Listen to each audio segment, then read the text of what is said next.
നമ്മൾ പോകുന്നു focus number 3യിലേക്ക്. വീണ്ടും ഗ്രീഷ്മ മോഡൽ.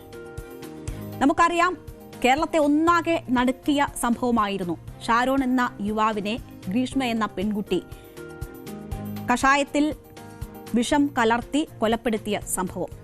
കേരള മനസാക്ഷിയെ തന്നെ ഞെട്ടിച്ച സംഭവമായിരുന്നു. സമാനമായ രീതിയിലുള്ള ഒരു കുറ്റകൃത്യം ആവർത്തിക്കപ്പെടുകയാണ് എറണാകുളത്ത്. അവിടെ ആൺ സുഹൃത്തിനെ പെൺ സുഹൃത്ത് ഇതുപോലെ വിഷം നൽകി കൊലപ്പെടുത്തിയിരിക്കുന്നു എന്ന വിവരമാണ് വരുന്നത്.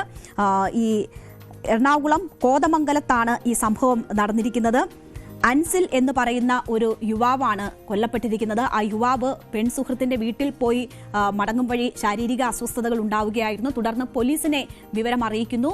ഒപ്പം തന്നെ ബന്ധുക്കളോടും അവൾ എന്നെ ചതിച്ചു എന്ന നിലയിൽ മരണമൊഴി നൽകിയിരിക്കുന്നു. അങ്ങനെയാണ് ഈ വിവരം പുറത്തറിഞ്ഞത്. എന്തായാലും ഈ പെൺകുട്ടിയെ കസ്റ്റഡിയിൽ, പെൺസുഹൃത്തിനെ കസ്റ്റഡിയിൽ എടുത്തിട്ടുണ്ട്.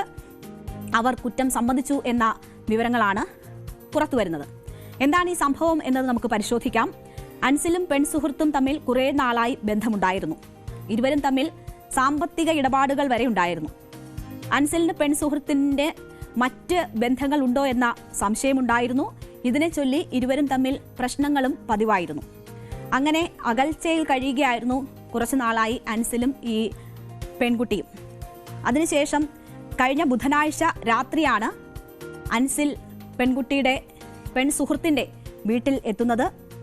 ഈ പെൺസുഹൃത്ത് ഒറ്റയ്ക്ക് താമസിക്കുന്ന വീട്ടിലെത്തിയ അൻസിൽ ബഹളം വയ്ക്കുകയും പ്രശ്നങ്ങൾ സൃഷ്ടിക്കുകയും ചെയ്തു. തൊട്ടടുത്ത ദിവസം പുലർച്ചെ അൻസിൽ പോലീസിനെ വിളിച്ച് തനിക്ക് ശാരീരിക ബുദ്ധിമുട്ടുകളുണ്ട് എന്നും അതിൻ്റെ കാരണങ്ങൾ എന്താണ് എന്നതും വിശദീകരിക്കുന്നു. ചികിത്സയിലിരിക്കെ ഇന്നലെ രാത്രി അൻസിൽ മരിക്കുകയാണ്. പിന്നീട് എന്താണ് സംഭവിച്ചത് എന്നതും അൻസിൽ വ്യക്തമാക്കിയ വിവരങ്ങളും ന്യൂസ് 18നോട് അൻസിലിന്റെ തന്നെ ബന്ധുക്കളായ ആളുകൾ വെളിപ്പെടുത്തി. അതൊന്ന് കേൾക്കാം.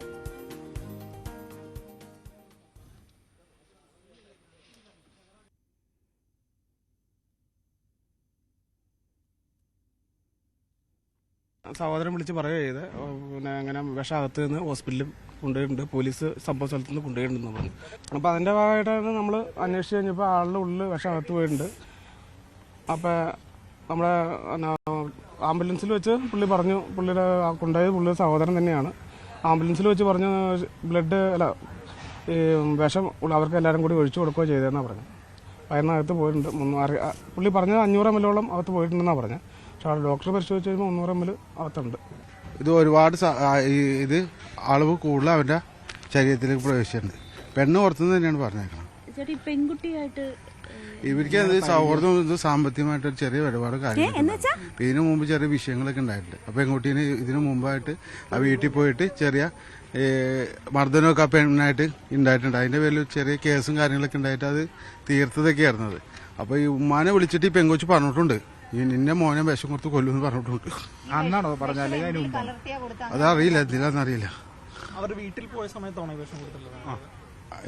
ഇല്ല, അവക്കടെ വീട്ടിൽ ചെന്ന് എങ്ങനെയാന്നുള്ളത് നമുക്ക് അറിയില്ലത്. സംഭവം സാർമാരെ ഇവൻ വിളിച്ചാണ് പോലീസുകാരെ അറിയണത്.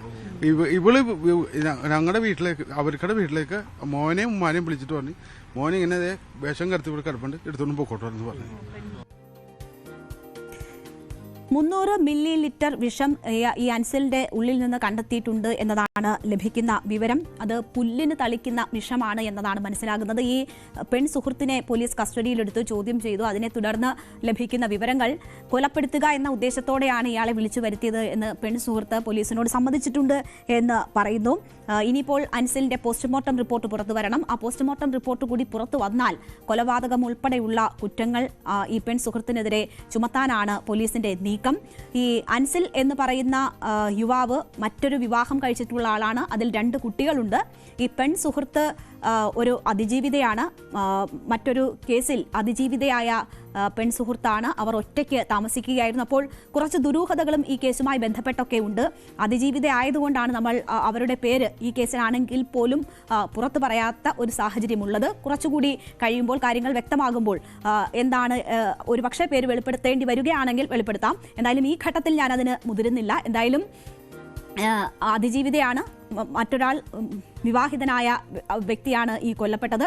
ഈ കുറച്ച് ദുരൂഹതകളുടെ മറനീക്കേണ്ടതുണ്ട്. അതിനുള്ള ശ്രമങ്ങൾ അന്വേഷണ സംഘത്തിന്റെ ഭാഗത്തു നിന്നും നടന്നുവരികയാണ്.